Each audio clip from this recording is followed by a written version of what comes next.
አሁን የምነግራችሁ ነገር አድርጉት፣ እረፍት ታገኛላችሁ። በተጨነቃችሁ ጊዜ ሞባይላችሁን ከፍታችሁ የሆነ ነገር ወደ ማዳመጥ አትሂዱ።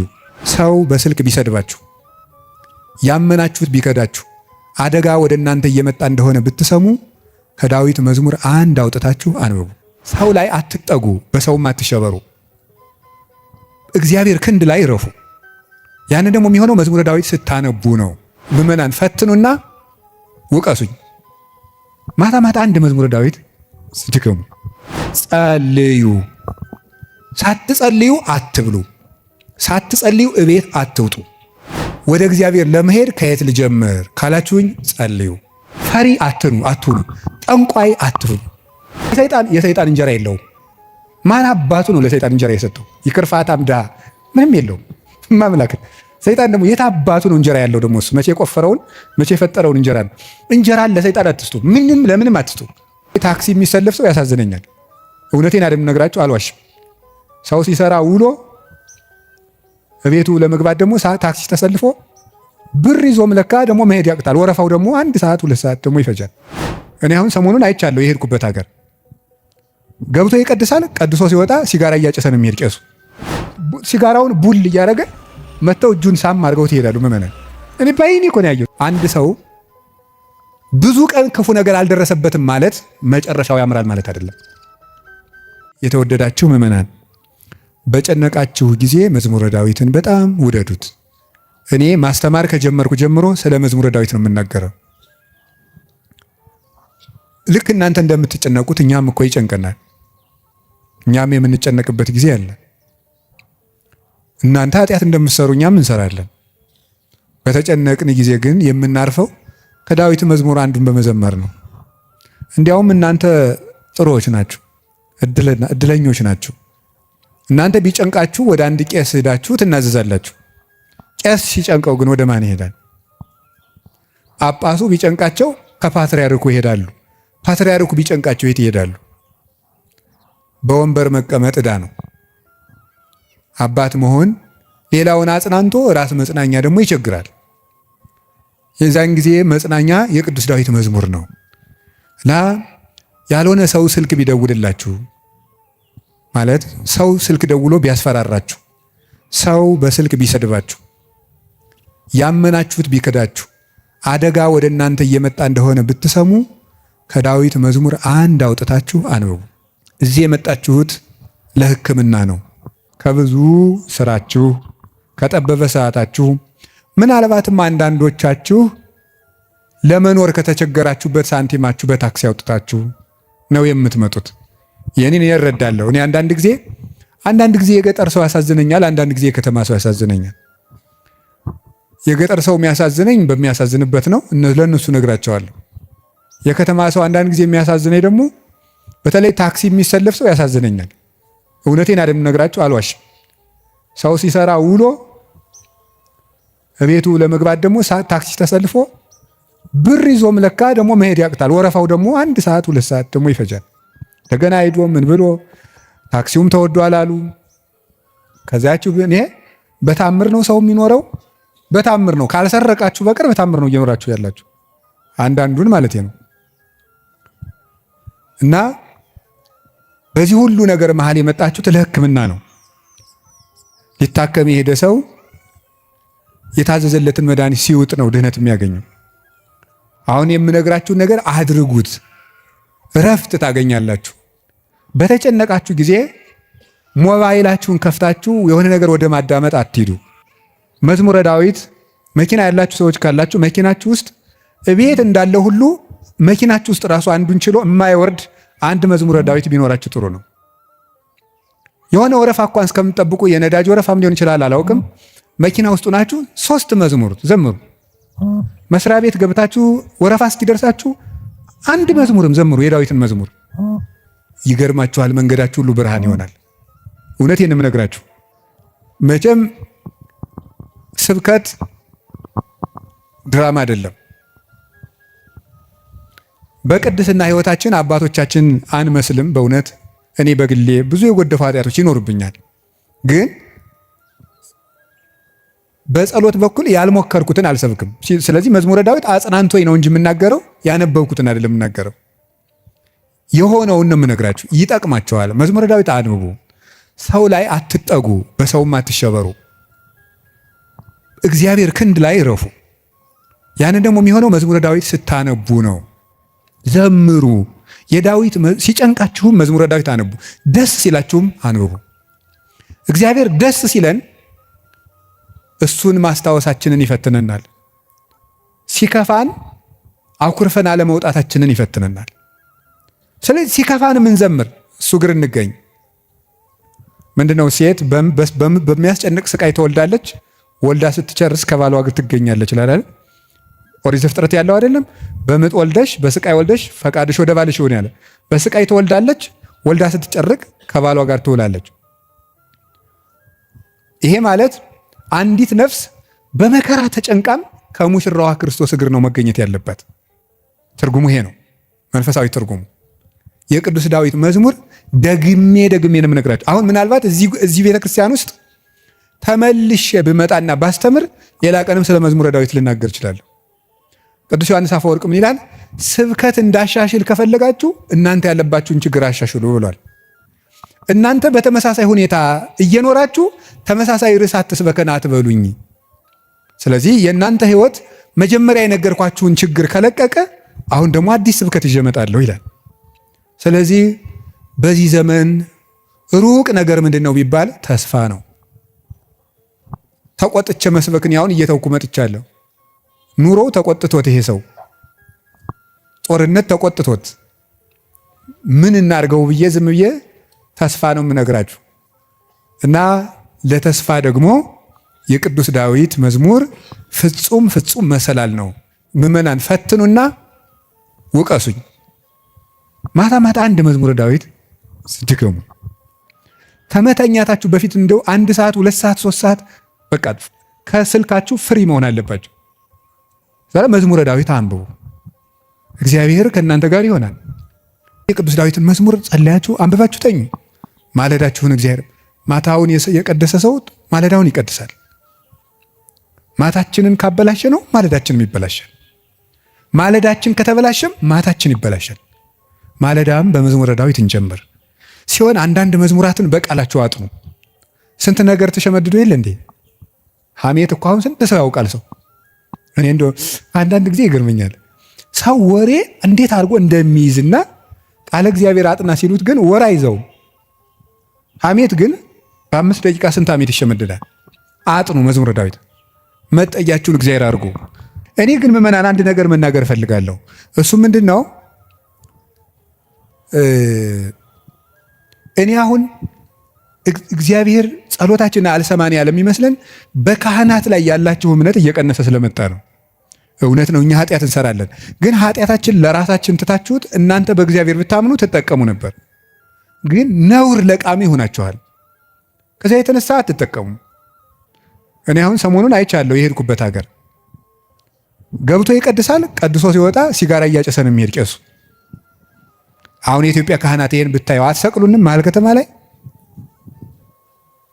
አይ ጳጳስ ሲያጨስ ነው አይቻለሁ። ጳጳስ እያጨሰ ምን ትላላችሁ? እስቲ አሁን ጳጳሱ ሲጋራ እያጨሰ ቡል። እኔ ጳጳሳት ያጭሱ የሚል አዋጅ አልናገሩም፣ እነሱም አይሰሙኝም ብል ራሱ እነሱም አይሰሙም። የእኛ ጳጳሳት እኔ አያደርጉም አይሰሙም። ግን ማለት የፈለግኩት ሲጋራውን ቡል እያደረገ መጥተው እጁን ሳም አድርገው ትሄዳሉ ምዕመናን። እኔ በዓይኔ እኮ ነው ያየሁት። ትናንት ራሱ አይቻለሁ። ዛሬ ጠዋት ነው የገባሁት። እነሱ እንደዛ ነው የሚያደርጉት። እግዚአብሔር ጋር እንጂ ሰው ነውር ላይ አይደለም የሚጠረጠሩት። ጉልበታችን መምጣት ያለበት ወደ እግዚአብሔር ነው። እንድንጠቀም መጠጊያ ማድረግ ያለብን እግዚአብሔርን ነው። የዘመን ጉዳይ እንጂ ማንም ሰው ከእግዚአብሔር ተለይቶ የተጠጋበት አምባ ሁሉ አይረባውም፣ አይጠቅመውም። የሚያድን አምባ እግዚአብሔር ነው። የሀብት አምባም አያድንም፣ የዘመድ አምባም አያድንም፣ የጦር የሰረገላ አምባም አያድንም። አንድ ሰው ብዙ ቀን ክፉ ነገር አልደረሰበትም ማለት መጨረሻው ያምራል ማለት አይደለም። ጽዋው ሞልቶ እስኪፈስ እግዚአብሔር ሊታገስ ይችላል። ትዕግስቱን የፈጸመለትና ሰው በቸርነቱ መጠቅመጥ ያቃተውለት ግን የፍርዱን ጽዋ ይቀደዋል። የሚያድን አምባ እግዚአብሔር ነው። እግዚአብሔር አምባዬ ነው፣ ተጠግቼ የማልፍበት የሚያድን አምባዬ እግዚአብሔር ነው። ዘመድም ስልጣንም ወገንም የጓደኛ ብዛትም መሳሪያም አያድንም። የሚያድነው እግዚአብሔር ነው። በዚህ ነው ኃይሌ ወፀወኔ ብሎ ወመድኃኔ የጨመረበት። የሚያድን አምባዬ አምላኬ ረዳኤ ወቱ የከልቦቱ ፈጣሪዬ እውነተኛ ረዳቴ ነውና እታመንበታለሁ። እውነተኛ ረዳቴ ነው ብሏል። እውነተኛ ረዳቴ ነው ሲል እውነተኛ ረዳት ማለት ምን ማለት ነው? እውነተኛ ረዳት ለምሳሌ አሁን ሰው እንጀራ አብልቶ እያበላ ብር ሰጥቶ ብር የሰጠውን ሰውዬ ቪዲዮ ይቀርጻል። ልብስ አልብሶ ቪዲዮ ይቀርጻል። አሁን ደግሞ በእነዚያ ሰዎች ላይም አትፍረዱ። እንደዚህ ስላችሁ አንድ ሰውዬ ነበር ቅዱስ ዮሐንስ አፈወርቅን ሄዶ እንዲህ አለው፣ መምህር ሆይ ምጽዋት መመጽወት እወዳለሁ፣ ስመመጸውት ደግሞ ስመሰገን ደስ ይለኛል። ስለዚህ ውዳሴ ከንቱ ካለበት ጽድቁ አይጠቅመኝም ማለት ነው። ምጽዋቱን ልተወው ትላለህ ወይስ እንዴት ታላድርግ አለው። ተወው አለው። አይ ምጽዋቱን ተወው ካልከኝ ማነው ውዳሴ ከንቱን ተወው ካልከኝ ምጽዋቱን እተወዋለሁ አለው። በል እንግዲህ ከነ ውዳሴ ከንቱ መጽውት አለው። ምክንያቱም ሰው አዝመራ ዘርቶ ምንም ባይጠብቀው ለእሸት ያህል ጥቂት አያጣም። አንተም ከነ ውዳሴ ከንቱ ስጥ ዝም ብለህ እግዚአብሔር በረዴቱ ዋጋ አይነሳህም አለው። ስለዚህ እገሌ መመስገን ፈልጓል አትበሉ። ይፈልግ፣ እኛ ምን አገባን? ይፈልግ ማለት የፈለኩት ግን እውነተኛ ረዳት የተባለው በመርዳቱ የማይመካ እግዚአብሔር ነው። በመርዳቱ አይመካም። ገብቷችኋል አይደል? አንዳንድ ሰው ሱሪ ገዝቶ አቀማመጣችሁን ሁሉ ኦዲት ማድረግ ይጀምራል። ሱሪ ከገዛላችሁ አንተ ጭቃ ላይ ለምን ትቀመጥ የሚል ሱሪቱን እያየ ነው እሱ ስለገዛል ሊል ይችላል ነው። እኔ ያላየው እንደዛ የሚያደርግ ሰው አይቼ አላውቅም። እንደሱ ነው የምታደርገው የሚል ማለት ነው። በይፋ መከራ የሚያያለ እውነት የሚመጻደቅ ኧረ እንረጋጋ፣ በማን ላይ ነው ለዚህ የበቃን? አናውቅህም፣ ውሃ ቀቅለህ የምታድር አልነበርክም የሚል ሰዋል። እንደዚህ ጠቅ የሚያደርግ በነገር መርሽ። እግዚአብሔር እንደዚያ በአሽሙር አይወጋም ሰጠው ብሎ እውነተኛ ረዳቴ ነው ያለው እሱ ነው። ጥሩ ሰው በሆንኩ ቀን የረዳኝ እግዚአብሔር በረከስኩ ቀን አይተወኝም። ስለዚህ እግዚአብሔር እውነተኛ ረዳት ነው። ሰው ግን ቀን የጣለለታ ጥሎ ይሄዳል። እግዚአብሔር እውነተኛ ረዳት ነው። ሁሉ ነገር ሲያልቅ ብቻችን ስንቀር አብረውን የሚቆም እሱ ነው። የእግዚአብሔር ቤተሰቦች እግዚአብሔር እውነተኛ ረዳት ነው ማለት እሱ ነው። መርጦ አይረዳም። እግዚአብሔር አሽቃብጡልኝ አይልም። አሁን እኮ በጣም እኔ እንደው አንዳንድ ጊዜ ይገርማል። አሁን ለምሳሌ ለቤተ ክርስቲያን እንኳን ሰው ስራ ለመስራት ትሪትመንት ይፈልጋል። እንዲህ ይባላል እኒ አቶ ገሌ በእውነቱ ለዚህ ቤተክርስቲያን ዋና ቀኝ እጅ ናቸው ካልተባለ ደስ አይለውም ሰው። ይሁን እኔ እንግዲህ እዚህ የዚህን ደብር አላልኩም፣ ኦል ኦቨር ዘ ወርልድ ነው። ገብታችኋል አይደለም? የዚህን ደብር ማለት ሳይሆን በቃ በአጠቃላይ ሰው ነው። ሰው እኔንም ጨምሮ ማለት ነው። ትሪትመንት በቃ ኮሚኒኬሽኗ ካላማረች ወይ አለቃው ወይ ሰባኪው ወይ መምህሩ ገብረ ስላሴ ወለተ ስላሴ መጣችሁልን አልተባለ አይሆን። እግዚአብሔር እንደዚያ አይደለም የሚለው። አሁን ዝም ብለህ መጥተህ እግዚአብሔር ሆይ ሳንል ዝም ብለን እንዲሁ ቆም ብንል ይሰማል፣ ልብን ያዳምጣል። እግዚአብሔር እለተሰምዑ ለሆሳሰ ልብ ደስ ሲል ስላሴ የልብን ሹክሹክታ የሚሰሙ የልብን አፍን አይተው ሳይሆን ነገር አሳምሮ ተናግሮ። እኛ እኮ ኮሚኒኬሽን ስኪል ተብሎ ኮርስ እየተሰጠን ነው። ሰው የሚወድልህ ወግ እንዴት አድርገህ ታዋጋለህ ነው ጨዋታው።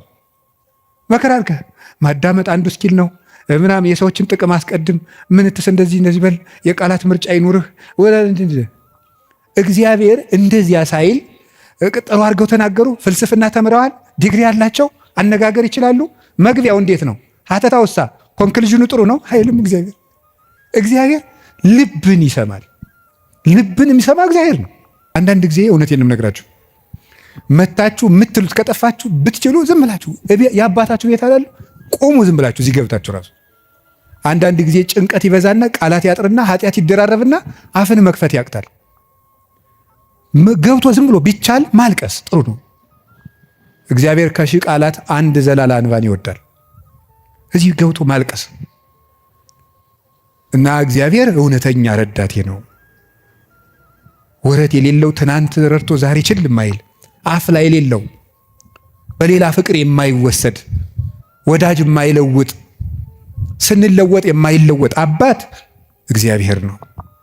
ደግሞ የማይደክመው የማይሰለች ለሁሉም ይበቃ አባት እግዚአብሔር ነው። እኔ ለምሳሌ አሁን እንዳንድ የቤተ ክርስቲያን መነኩሴ አሁን ለምሳሌ 3 ሰዎች ሊያነጋግሩ ቢፈልጉ 3 ሰዎች እንዳነጋገርኩ መሽቷል ደህና ደሩ የቤት እግዚአብሔር ይሄን ሁሉ ሰው በአንድ ጊዜ ይሰማል። ታዲያ እውነተኛ ረዳት አይደለም ነው። እግዚአብሔር መንፈቀ ሌሊት ብንጠራው አለ።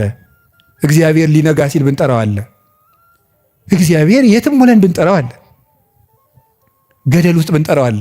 የረከሰ ቤት ውስጥ ሆነን ብንሰራው ምንድነው ሌሊት በምንጣፌ ላይ ሳለው ነፍሴ የወደደችውን ፈለግኩት ይላል መኃልየ ሰሎሞን ላይ። እና ይሄን ምንጣፍ የሚለውን ሊቃውንት ሲተረጉሙ ይላሉ በኃጢአት ያልጋ ውስጥ ተዘፍቄ ሳለው ፈጣሪን አሰብኩት። ውድቀት ውስጥ ሆነን ብንጠራው እግዚአብሔር ይሰማል። እግዚአብሔር እውነተኛ ረዳቴ ነው ያለው ለዚህ ነው። ምእመኔ ወቀርነ ሕይወቴ፣ የምታምንበት የሕይወቴ መመከቻ ቀንድ እግዚአብሔር ነው። ሰው በጽዋይ ክወል እግዚአብሔር እድህንም ጸሬ፣ ፈጣሪ እግዚአብሔርን በጠራሁት ጊዜ ከጠላቶች እድናለሁ። ይህንን ይዞ ሰሎሞን የእግዚአብሔር ስም የጸና ግንብ ነው ይላል። መጠጊያ የእግዚአብሔር ስም ነው። የእግዚአብሔር ስም ሲጠራ፣ እግዚአብሔር የሚል ስም ሲጠራ ምድርና ሰማያት ይደነግጣሉ። ኢየሱስ የሚል ስም ሲጠራ ምድርና ሰማያት ይደነግጣሉ። ፊልጵስዩስ ምዕራፍ 2 ላይ አለላቸው ከመለስሙ ለእግዚእነ ኢየሱስ ክርስቶስ ይስግድ ኩሉ ብርክ ዘውስተ ሰማይ ወዘውስተ ምድር ወዘበታሕት ያለ ምድር። ለኢየሱስ ክርስቶስ ስም በሰማይና በምድር ከሰማይ በላይና ከምድር በታች ያለ ጉልበት ሁሉ ሊንበረከክ ይገባል። ለአንድ መነኩሴ ገዳም ሲገባ ከሚሰጠው ትምህርት አንዱ የኢየሱስ ክርስቶስን ስም መላልሰ መጥራትን አታቋርጥ ነው የሚባለው።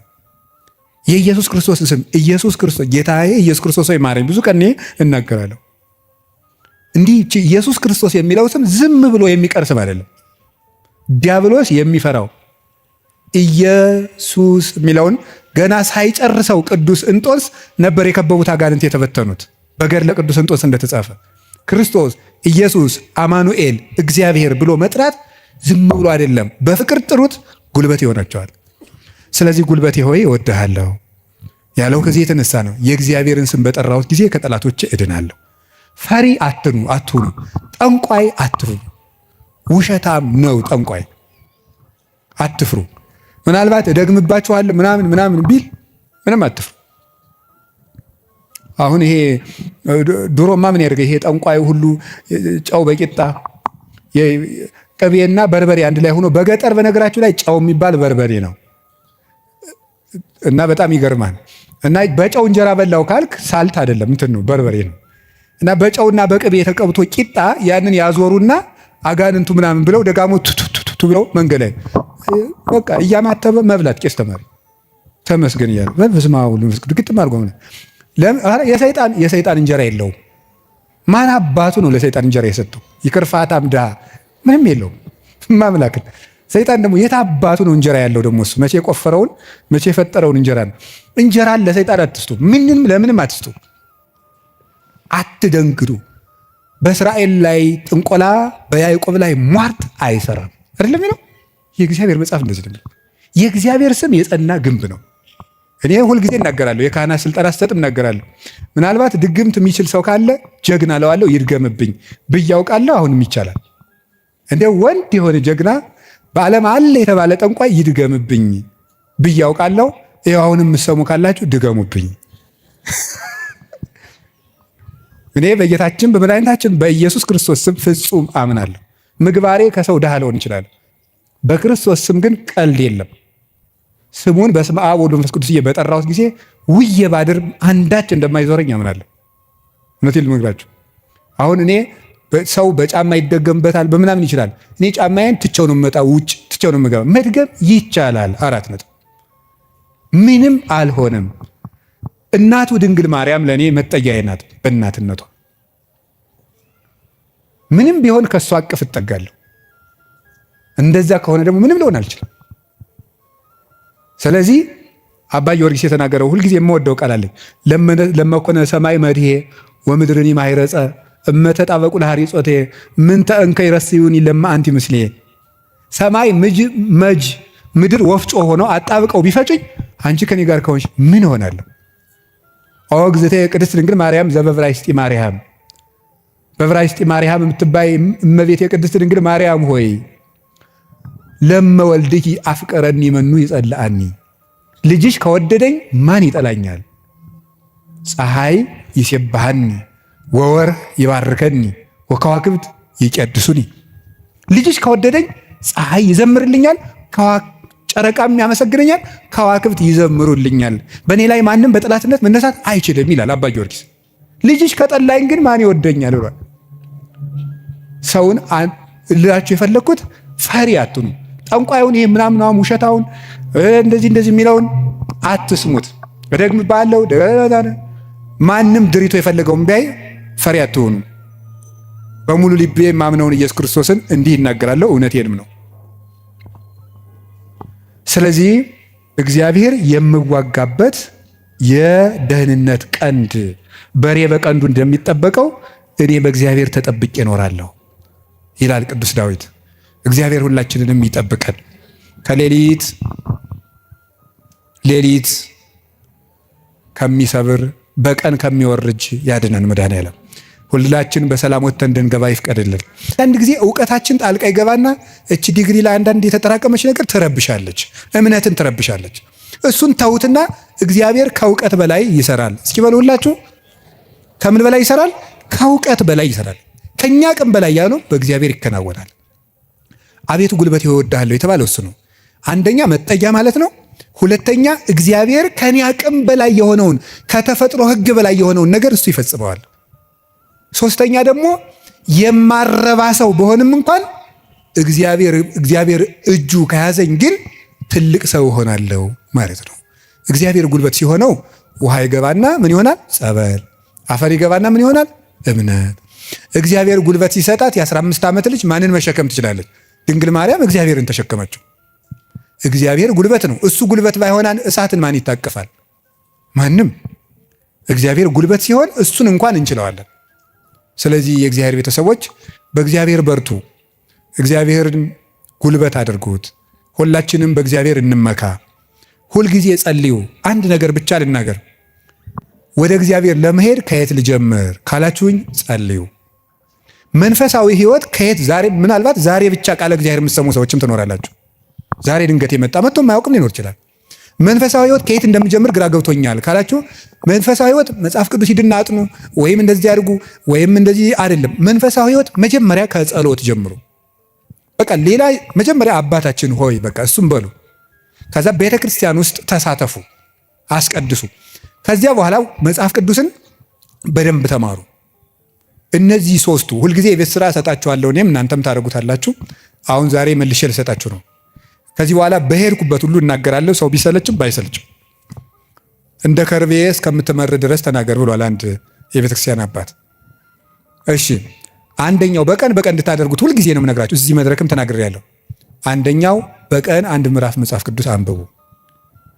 ሁለተኛው በቀን ቤተክርስቲያን ሳትገቡ አትዋሉ። እንዲሁም ከዛሬ በኋላ በሰበኩበት ሁሉ ለመናገር ነው ቃል የምገባው እግዚአብሔር ቢረዳኝ። እነዚህን 5 ነገሮች ሰው እስኪያደርጋቸው ድረስ ከቻልኩ እስከምሞት እናገራለሁ። እናንተም በጸሎት ካሰባችሁኝ እና ካስጨረሰኝ። ስለዚህ የመጀመሪያው አንድ ምዕራፍ መጽሐፍ ቅዱስ በቀን አንብቡ። ሁለተኛው ቤተክርስቲያን ሳትገቡ አትዋሉ። በቀን መግባት የማያስችል ተፈጥሯዊ ግዳጅ ከገጠማችሁ ደጅ ላይ ቆማችሁ ሄዱ። ሶስተኛው በሳምንት አንድ ቀን ቢያንስ አስቀድሱ።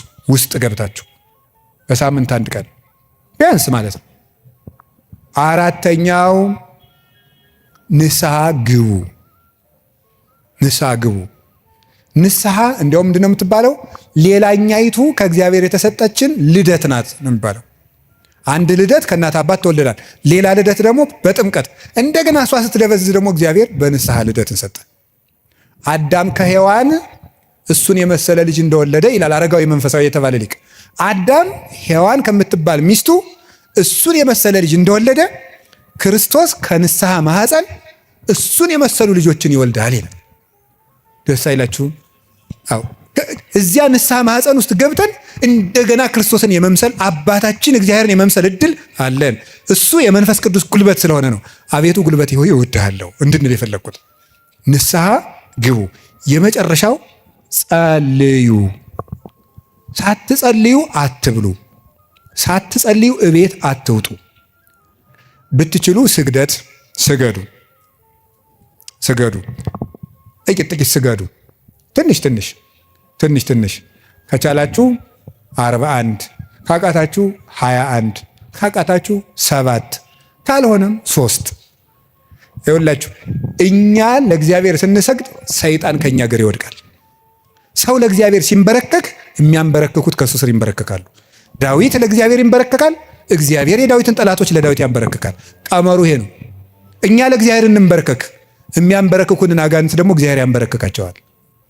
ሰው ለእግዚአብሔር ሲንበረከክ ትልቅ ነገር ነው።